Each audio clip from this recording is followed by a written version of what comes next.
le master fragment, c'est un master de manière très simple qui s'occupe de toutes les interrelations entre l'architecture, la ville et le territoire. Ce qui est aussi la vocation, à vrai dire, de l'école Paris-Est dans sa globalité. Mais c'est vrai que chez nous, tout particulièrement, on essaye de faire des allers-retours entre l'objet architectural et puis le territoire. Et retour à l'objet et retour au territoire. On a très clairement pris le choix pédagogique de ne pas former des spécialistes, donc ce n'est pas une filière d'urbanisme, hein, on n'en sort pas urbaniste, ni à proprement parler focalisé sur une architecture précise, mais c'est plutôt le voyage entre les échelles, les questions et les territoires qui nous intéressent beaucoup. Comment est-ce qu'on peut réellement être à la fois très pertinent quand on parle de grands territoires, et ce qui va au-delà de l'urbanisme, donc des échelles de dizaines de kilomètres carrés, etc.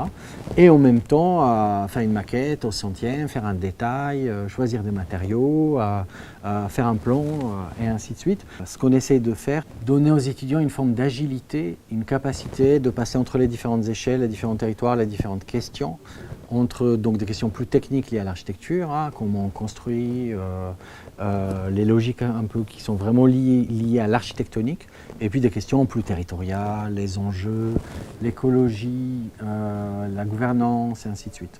D'autres aspects de la filière, c'est qu'on s'intéresse aux territoires européens. Pourquoi ce choix? C'est qu'on trouve que comment dire, les territoires européens sont des territoires très denses en population, mais aussi en infrastructure, en langues et cultures différentes.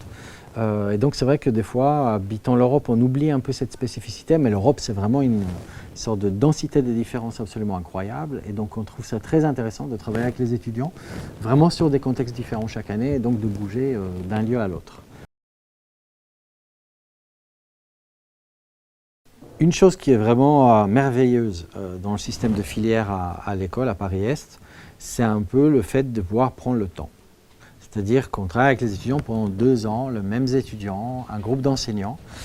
Donc, par rapport à ça, ce qu'on a décidé de faire, c'est donc de créer des exercices complémentaires.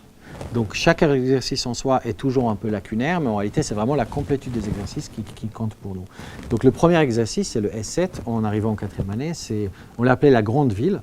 Donc l'idée c'est que chaque année on travaille sur une ville différente européenne, ce qu'on appelle une grande ville, comme Bologne ou comme Liverpool, qui n'est pas nécessairement une très grande ville, c'est pas Paris, c'est pas Londres, on ne va pas travailler sur les grandes métropoles, mais plutôt sur des villes denses où il y a une forme d'intensité, urbanité, vie active en termes de culture, de vie urbaine, etc. Le deuxième exercice, il est vraiment très différent, donc le S8 en second semestre, parce que c'est un exercice plutôt sur le territoire de ce qu'on appelle un territoire diffus. Chaque année, on choisit un carré de 10 km sur 10 km, qu'on appelle un peu de la soupe, c'est-à-dire il peut y avoir un peu de ville dedans, un peu de campagne, un peu de supermarchés ou des boîtes commerciales, quelques lotissements, ceci, cela. Donc c'est vraiment du brick and broc, une sorte de ville diffuse. Donc la première année, on est allé en Belgique. La deuxième année, on est allé plutôt dans le bassin minier en France. L'année dernière, on est allé à Aix-Marseille, mais ni à Aix ni à Marseille, vraiment entre les deux. Et donc chaque année, c'est vraiment un exercice de cartographie, d'urbanisme, de compréhension et de lecture du territoire, de représentation du territoire. Et donc c'est un projet plutôt diffus.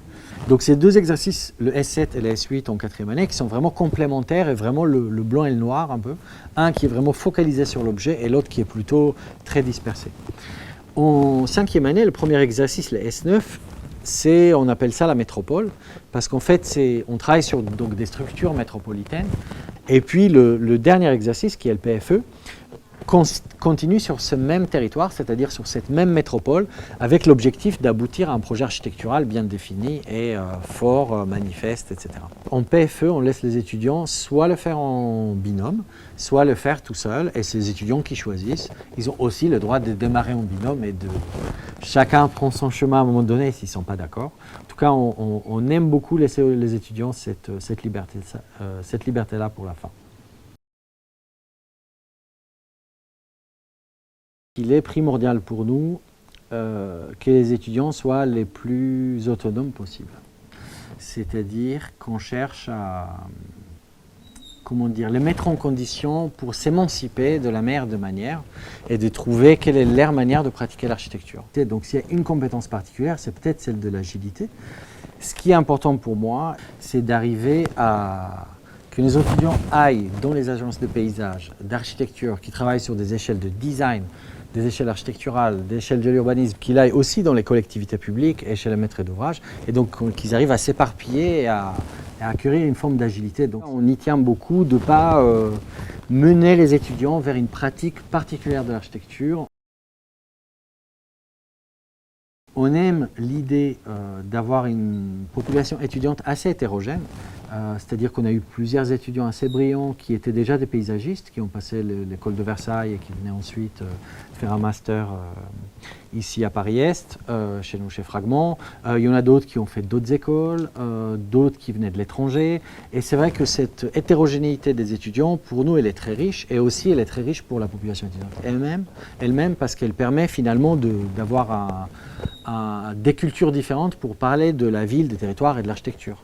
Et donc ça, c'est quelque chose qui est assez important. Donc on cherche des étudiants qui soient ouverts, non idéologues, pas butés, qui ont une certaine sensibilité à l'art, parce que l'art a, en tout cas, a un rôle hyper important et central au sein de la filière et dans la manière de penser le projet de l'architecture. Donc voilà, des étudiants qui aiment lire, qui sont passionnés par l'architecture. Ça, c'est peut-être, je ne vais pas mentionner, mais c'est un peu le point central. Voilà. Il faut choisir comme ça. Il ne faut pas trop raisonner par rapport à je vais avoir un travail plus facile si je fais de l'urbanisme ou de l'architecture. Il faut surtout suivre ses envies les plus profondes. Déjà, le métier d'architecte n'est pas simple, peu importe la filière, donc autant choisir quelque chose qui nous passionne